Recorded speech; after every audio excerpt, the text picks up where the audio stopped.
Millions of people got into Monster Hunter for the first time with Monster Hunter World, and millions more with Monster Hunter Rise. The player base has at least tripled since the days of Generation Ultimate. Wilds is no doubt adding millions more who have never played a single version before, and millions coming back to the franchise after skipping one or more versions. And as Capcom celebrates 2 decades of this franchise, there still persists a lot of misinformation about the game, the developers, and the community itself. There's almost a cult of misinformation that has sprung up. And despite the numerous videos I've made debunking a lot of this stuff, well, my channel is only just shy of 10,000 subscribers as of the release of this video. And while many of my videos do get a lot of views, I still have a lot of work to do. We can't let these myths that I'm going to talk about today start to spread into the new player base to come. So I'm going to do my best to get the message out right from the start. Now you can do your part and spread this video far and wide to make this the #1 video on YouTube about Monster Hunter. So we can make sure everyone coming into this community in the next year or two can enjoy the game to its fullest without all these preconceived notions to get in the way. Now, with all that said, what are these myths that I'm talking about? Let's get into it. Our first myth today is the idea that speedrunners are the most knowledgeable about the game. Now, common sense tells you that anyone who can beat a quest or a monster or even beat the entire game in a very short period of time would have to know an awful lot of information about the game in order to do so, right? While some speedrunners and their acolytes do know quite a bit of esoteric information, and while you can learn some clever tricks from them from time to time, the truth is that speedrunners only concern themselves with a very limited portion of the game. And within that very limited portion of the game, they're very good at doing one very specific thing: clearing a quest in a short period of time, and clearing it in a very specific way. For example, most speedrunners will focus on one weapon only. Sometimes you'll see them do runs with another weapon, but it's very rare. And even within that particular weapon type that they choose, you will rarely see runs done with a variety of specific weapons. They'll concern themselves with 1, maybe 2, sometimes 3 choices.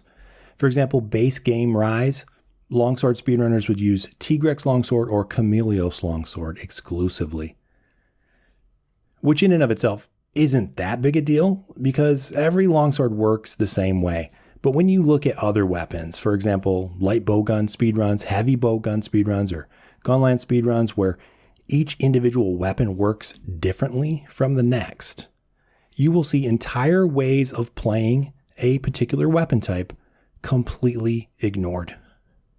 Because in their estimation, those ways of playing the game just aren't worthwhile. So if you're not too familiar with these weapons, think about this. Bowguns have a dozen different ammo types to choose from. Different bowguns specialize in different ammo types. So what speedrunners end up doing is not a light bowgun speedrun per se, but for example, a pierce ammo speedrun or a spread ammo speedrun. You won't see a lot of people shooting normal ammo or shrapnel ammo because they've decided those ways of playing just aren't worth it. Is that based on their own personal experience? No, of course not. It's just part of the speedrun culture. Don't explore very much. Do what other people are doing.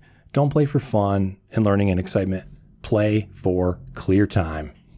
So what happens is you limit yourself greatly by thinking that speedrunners have figured out the game completely and by following what they do, or even thinking that what they're doing is going to work for you to help you achieve your goals. The fact is, speedrunners don't explore even 20% of the game, probably not even 10% of the entire game. Still don't believe me? Take a look at this list of rules that speedrunners follow. These are rules adopted by the largest speedrunning communities of Monster Hunter, and they vary slightly from one group to the next, but this is the core of it. Look at all of the things in the game that they're not allowed to do. Flash bombs, sonic bombs, meats, smoke bombs, traps, kunai, barrel bombs. certain armor skills you can't use, endemic life. We're talking about Rise here. Weapons and things that you use in the field. Wyvern riding. Camp.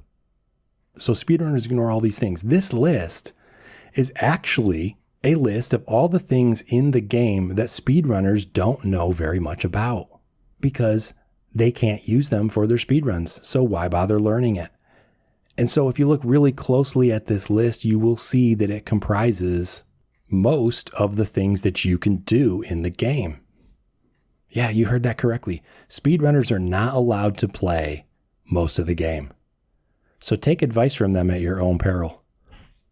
So you might be thinking, what's the harm in taking advice from a speedrunner? Well, I'm glad you asked that.